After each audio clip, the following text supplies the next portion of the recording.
Hi hello नमस्कार, मी Soham. Welcome to माय दैनंदिन व्लॉगच्या सिरीजमध्ये. तर मी आता चाललो होतो जुन्नरला.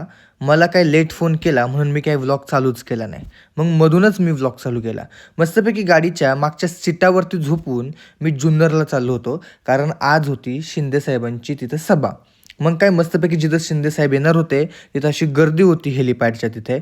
मग आम्ही म्हणलं की आता मस्तपैकी वडापाव खाऊन येऊ, कारण की साहेब यायला अजून 1 तास आहे. मग आम्ही जाणार होतो वडापाव खायला. जाता जाता मस्तपैकी आम्हाला शिवनेरी किल्ला दिसला. शिवनेरी किल्ल्याचं दर्शन घेतलं आणि आम्ही निघालो होतो वडापाव खायला. मग काय गाडीमध्ये मस्त हा दृश्य दिसल्यानंतर मी टिप्पणी करून टाकली. आम्ही काय विचारत विचारत गेलो होतो डायरेक्ट जुन्नरच्या एका गल्लीमध्ये. मग तिथं आम्हाला एक हॉटेल दिसलं. आम्हाला वाटलं कदाचित हेच हॉटेल असेल, कारण की खाटपे वडापाव म्हणजे फेमस आहे. मग आम्ही मस्तपैकी उतरून त्या हॉटेलमध्ये गेलो. पण तिथं काय आमची चांगलीच खाट पडली, कारण की हे हॉटेलच ते नव्हतं आणि इकडे खाटपे वडापाववाला बंद होता. यांनी पण आमची चांगलीच खाट टाकली. मग अशा पद्धतीने आम्ही पुन्हा गाडीमध्ये बसून आम्ही दुसऱ्या वडापावच्या ठिकाणी जाणार होतो, जे की होतं जुन्नरच्या बस स्टॉपकडे. मग मस्तपैकी जुन्नरच्या मेन चौकामध्ये आलो, जिथं 19 फेब्रुवारीला मोठी राजांची शिवजयंती साजरी होती आणि हाच तो पुतळा आहे की लाखो भाविक इथे येतात आणि राजांच्या चरणावरती नतमस्तक होतात. मग काय मस्त गप्पा मारत मारत आम्ही चाललो होतो वडापाव खायला आणि गर्दी पण इतकी होती, कारण की शिंदे साहेब येणार होते. मग काय आम्ही मस्तपैकी 5 स्टार हॉटेलमध्ये वडापाव खायला बसलो. प्रवीण शेठ म्हणले थोडा आम्हाला पण घ्या, काय तुम्ही लोकांनाच घेता. मग प्रवीण शेठला म्हणलं चला तुम्हाला पण फेमस करून टाकतो.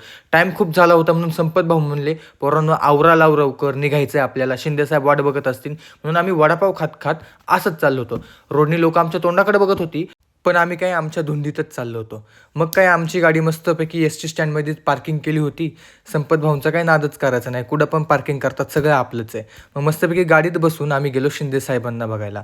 शिंदेसाहेबांना बघायला गेलो, पण इथं हेलिपॅडवरती हे 2 वेगळे साहेबच दिसत होते आणि जे की मैदानावरतून पळत होते. मग त्या साहेबांना पोलिस हटवत होती. त्यांना दगडं मारून बाहेर काढून मस्तपैकी ग्राउंड मोकळं केलं आणि इकडं साहेबांचा कॅनवा वगैरे लावला होता आणि भरपूर गर्दी होती. आता शिंदेसाहेब आलेच होते.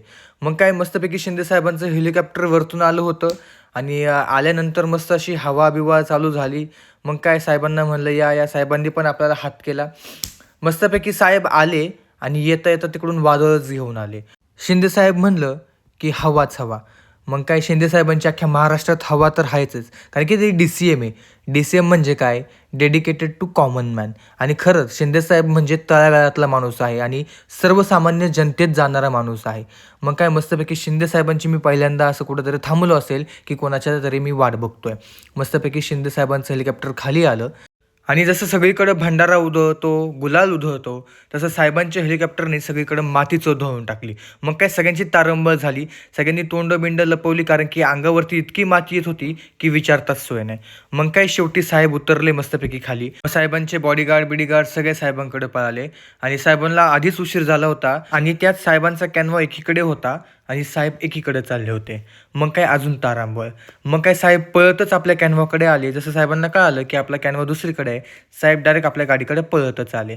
मग काय मस्तपैकी साहेबांनी सगळ्या पब्लिकला हात केला, हाय बाय केलं आणि साहेब मस्तपैकी गाडीत बसले. खरं तर हा एक माणूस आहे की तो अख्ख्या माणसांची मनं जिंकतो. मस्तपैकी गाडीत बसून साहेब निघाले होते. म्हणलं आता आपण पण निघावं. जाता जाता फक्त एक मस्तपैकी फुटेज घेऊन निघावं. मग काय इकडं साहेबांची जल्लोषात तयारी झाली होती, सभाही चालू होती आणि अनेक कार्यकर्ते साहेबांची वाट बघत होते. मग मस्तपैकी आम्ही पण मंडपाजवळ जाऊन उभे राहिलो आणि तेवढ्याच साहेबांच्या गाड्या आल्या. मग साहेब मस्तपैकी गाडीतून आणि सर्व कार्यकर्त्यांनी साहेबांच्या ताफ्यापुढं गर्दीच केली. मग काय साहेब पळत पळत स्टेजकडे आले आणि आपल्या भाषणाला सुरुवात करायची होती, कारण की त्यांना आधीच उशीर झाला होता. आणि साहेबांबरोबर आपल्या जुन्नर तालुक्याचे आमदार म्हणजेच शरददादा सोनवणे देखील होते. मग काय साहेबांमागं सगळं पब्लिक, रिपोर्टर सगळे होते. साहेब स्टेजवरती गेल्यानंतर फक्त एकच उत्सुकता होती की साहेब भाषण कधी करणार. मग काय शेवटी साहेबांचं भाषण चालू झालं. काही पक्षप्रवेश पण होणार होते, ते पक्षप्रवेश देखील झाले. आणि मग काय असं असताना मस्तपैकी साहेबांनी भाषण वगैरे करून झाल्यानंतर थोडीशी गमतीशीरही भाषण केलं आणि साहेब निघाले होते चाकणला जायला.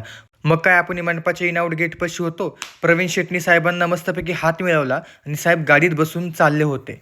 सभा वगैरे सगळी संपली होती आणि मग आम्ही मस्तपैकी आता चहा प्यायला जाणार होतो. मग प्रवीण शेठ होते, अक्षय भाऊ होते, आम्ही मस्तपैकी चहा पिलो आणि आम्ही संपत भाऊंची वाट देखील बघत होतो.